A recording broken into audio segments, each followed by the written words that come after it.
Abra sua Bíblia comigo na terceira epístola de João. Está lá no finalzinho da Bíblia, tá? Não é o Evangelho de João, é a terceira epístola. Você chegar no Apocalipse, você vai voltar Judas, João, terceira João. Nós vamos ler esse livrão aí todo aí.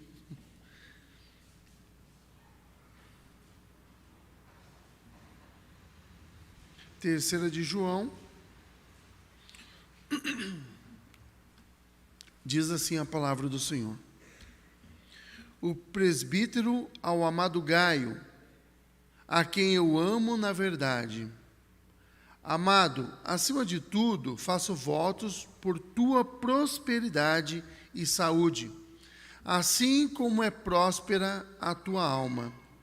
Pois fiquei sobremodo alegre pela vinda de irmãos pelo seu testemunho da tua verdade, como tu andas na verdade. Não tenho maior alegria do que esta, a de ouvir que meus filhos andam na verdade.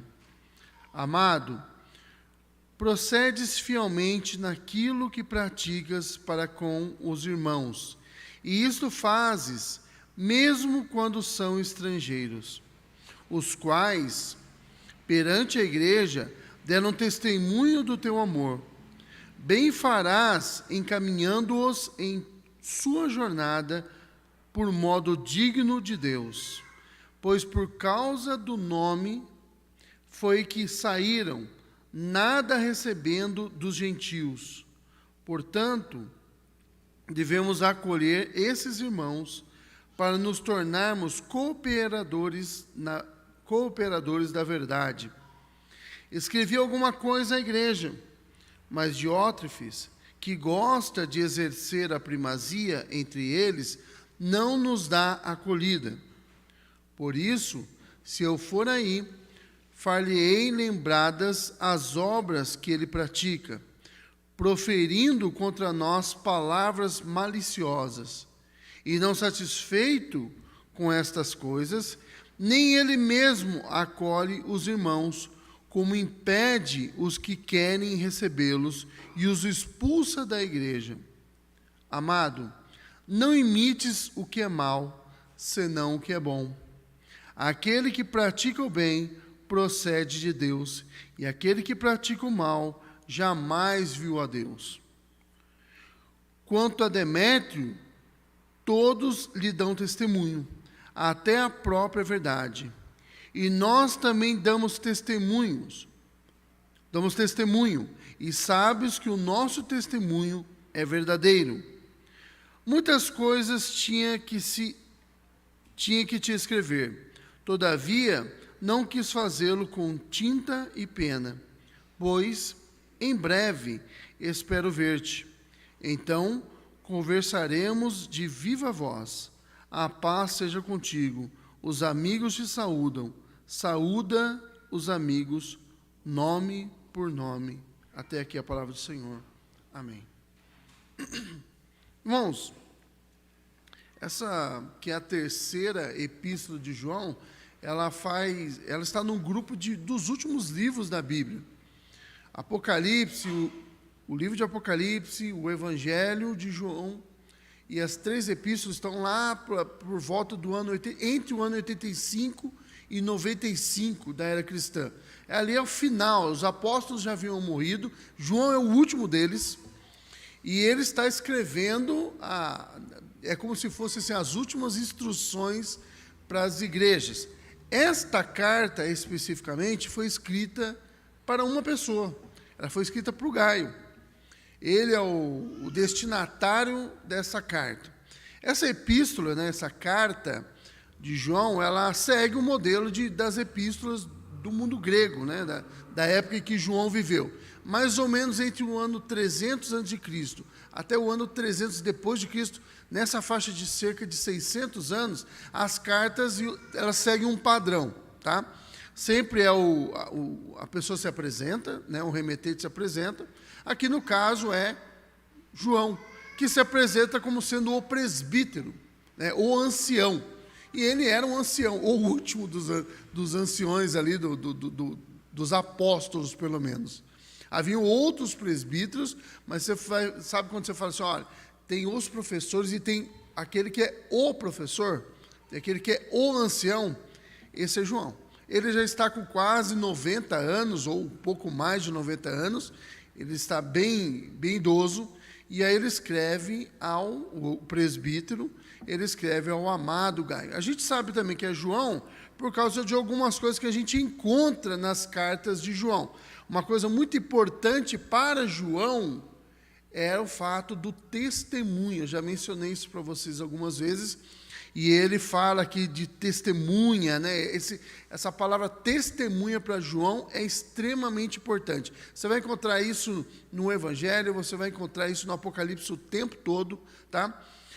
Algumas coisas também que ele fala, a questão da verdade é algo muito importante para João, o amor é algo muito importante para João, a gente encontra isso também em todos os escritos de João, tá? Então, são algumas palavrinhas-chave que vai também nos levando a perceber que esse aqui é um livro do apóstolo João. E a igreja, logo desde sempre, ela reconhece que essa carta é de João, tá? O apóstolo João. Cuidado para não confundir o apóstolo João com o João Batista, tá? Que são duas pessoas diferentes. João Batista, nessa época, já havia falecido há muito tempo. Havia sido, inclusive, morto por causa do testemunho que tinha dado também. Bom, essa carta escrita para o Gaio, né, ela é tão importante, embora tenha havido um destinatário original, ela também é aplicada a cada um de nós. E ela fala sobre seguir o exemplo, seguir bons exemplos. Nós devemos seguir bons exemplos. O João ele começa falando, seguindo o modelo das cartas da época dele, ele começa falando um pouco a respeito do seu destinatário, né, do Gaio. Nós não sabemos quem é esse Gaio, tá, irmãos? E se você procurar no Novo Testamento, você vai encontrar alguns Gaios, mas provavelmente este Gaio não é nenhum daqueles que a gente encontra em Atos ou em algum outro lugar dos escritos paulinos, de Paulo. Esse é um outro Gaio, ele é filho na fé de João. Por que a gente sabe disso?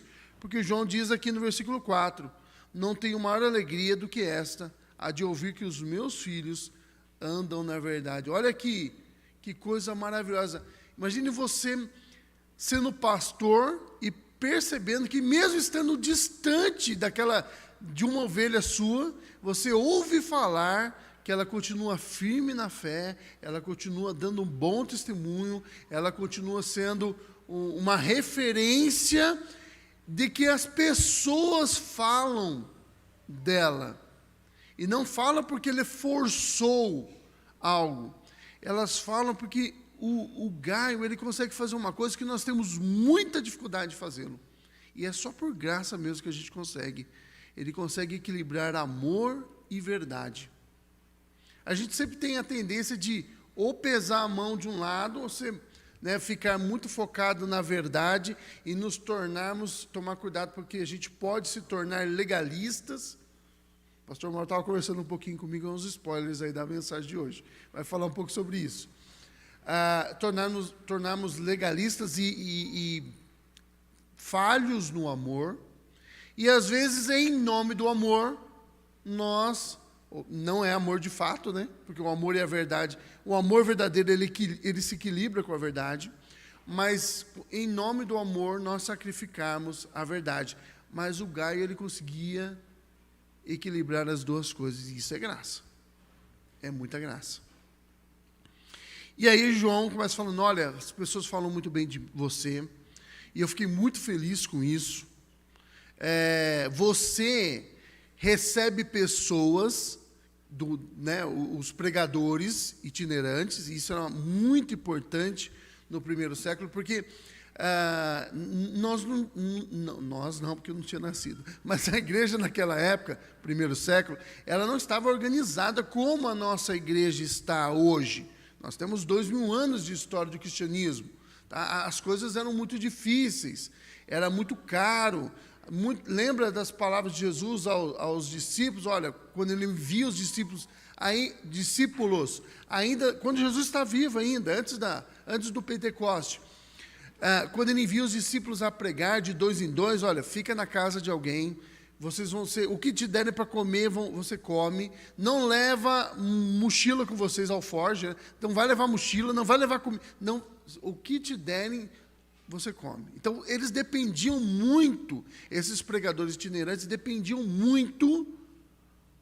da hospitalidade, do cuidado que os irmãos tinham uns com os outros. Não tinha como é hoje, né? A gente chama um pregador para vir aqui na nossa igreja, a gente tem condições de pagar um hotel, ele dorme lá no hotel, ele vai ficar lá. Não, eles dependiam da hospitalidade. Eu, quando eu era criança, faz quase outro dia atrás, quando eu era criança, naquela época, era difícil também aqui no Brasil. E eu lembro que muitas vezes alguns pregadores vinham na nossa igreja e nós hospedávamos em casa. Nossa família, a família da minha mãe e do meu pai, hospedou por algumas vezes alguns pregadores que vinham convidados pela igreja, e aí antes deles chegarem já era distribuído quem que ia ficar com quem, e aí nós recebíamos na nossa casa. Era bem legal, nós ficávamos conversando com essas pessoas e eles contando as experiências. Foi uma coisa que a gente, é lógico, em nome da segurança, porque a vida não é fácil, nós acabamos perdendo um pouco desse contato que tínhamos com esses pregadores, e eles iam de cidade em cidade, então nós tínhamos uma experiência. Hoje em dia as coisas mudaram, tá? Mas nessa época, aqui que nós estamos mencionando, era muito importante esse cuidado que a igreja tinha, ou os membros da igreja tinham, com aqueles que chegavam. E João, ele elogia o Gaio por causa disso. Porque essas pessoas que eram hospedadas por Gaio, quando chegavam até João e falavam, olha, tem um rapaz lá, a gente não sabe onde era, tá? O João não dá indícios aqui. Provavelmente João escrevia de Éfeso, mas onde o Gaio está, nós não sabemos. Mas as pessoas que passavam por Gaio, pela cidade de Gaio, quando chegavam em João novamente, falavam, olha, tem em tal lugar, o lugar eles sabiam, né? Um crente chamado Gaio, esse homem cuida da gente, ele nos hospedou, foi uma bênção, nós fomos encorajados por ele, era diferente, né? Não eram os pregadores que encorajavam o Gaio, era o Gaio que encorajava, era o Gaio que dava bom testemunho, da verdade e do amor, e eles eram fortalecidos com aquilo, e pregavam e iam embora, e as coisas iam seguindo, tá? E aí João fala, olha, deram um bom testemunho do teu amor. E aí o João fala de novo, olha, bem farás encaminhando-os em sua jornada por modo digno de Deus. Pois por causa do nome, aí o nome, na Bíblia de vocês aparece um N maiúsculo. É o nome, não é qualquer nome, é o nome de Jesus. Por causa de Jesus foi que saíram esses pregadores que estão passando por aí, eles abandonaram tudo por amor a Cristo. Nada recebendo dos gentios. E o gentil aqui não era só o cristão não judeu. O gentil aqui é específico, tá? É os não convertidos mesmo. Às vezes gentil, quando a Bíblia fala de gentil, Paulo mesmo, quando fala de gentil, ela está falando de não judeus convertidos. Mas João, quando fala de gentios, ele está se referindo a não convertidos. Esses homens, esses pregadores, não recebiam nada, para que ninguém dissesse depois que eles estavam trabalhando por causa de dinheiro. Eles eram crentes de verdade, esses pregadores itinerantes. Portanto, devemos acolher esses irmãos para nos tornarmos cooperadores da verdade. E aí, olha, Gaio, você está de parabéns. Mas tem uma outra pessoa aí que tem dado trabalho. Eu escrevi alguma coisa, e por alguma coisa João diz que não era bem uma epístola. Ele deve ter escrevido algumas recomendações e enviadas por esses pregadores. Mas tinha um outro homem naquela mesma localidade, chamado Diótrefes, que ele confiscava essas coisas escritas por João e não recebia esses pregadores. Este é o mau exemplo. Esse mau exemplo de Diótrefes era perigoso, Porque o Diótrefes, ele lutava por conseguir poder. E aí, o João vai falar, não siga Gaio. Você pode ser corrompido pelo Diótrefes. Você pode olhar, vocês estão na mesma localidade, e você pode olhar esse mau obreiro que está buscando poder, que está buscando dinheiro, ele quer a primazia, e você pode ser maculado por esse mau exemplo. Não siga esse mau exemplo.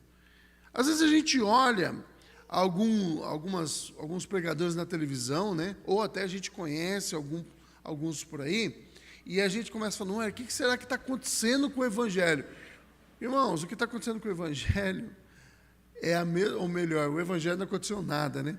Mas aquilo que está acontecendo na igreja, melhor dizendo, é a mesma coisa que sempre aconteceu. Pessoas buscando poder, utilizando-se do nome de Cristo, utilizando do nome da religião, já havia lá na igreja do primeiro século. Os problemas a igreja sempre enfrentou.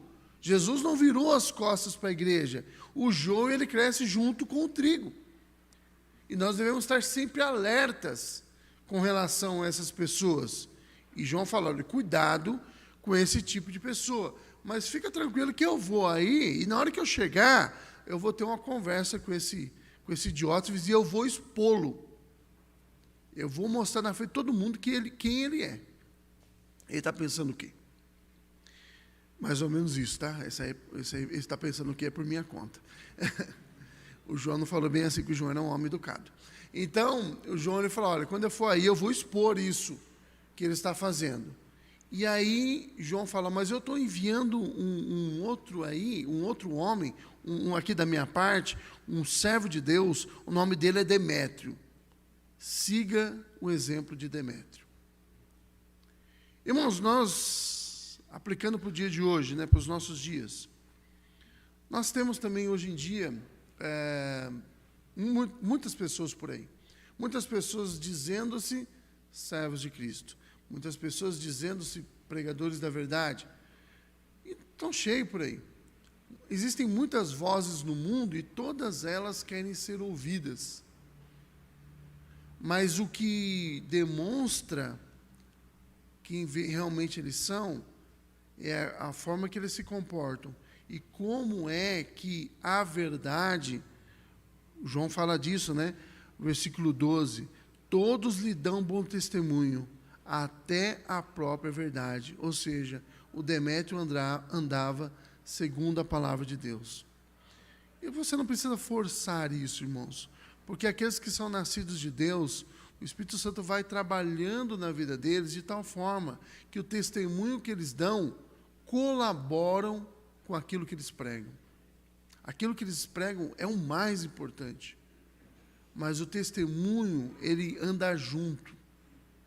E ele colabora aquilo que essas pessoas pregam. A própria palavra de Deus demonstrava que o Demétrio era, de fato, um cristão. Quando nós somos transformados por Deus, irmãos, o nosso testemunho, a nossa vida precisa mudar e a nossa vida precisa ser um testemunho de quem nos salvou. É por causa do nome que nós estamos aqui. É por causa do nome que nós falamos do Evangelho.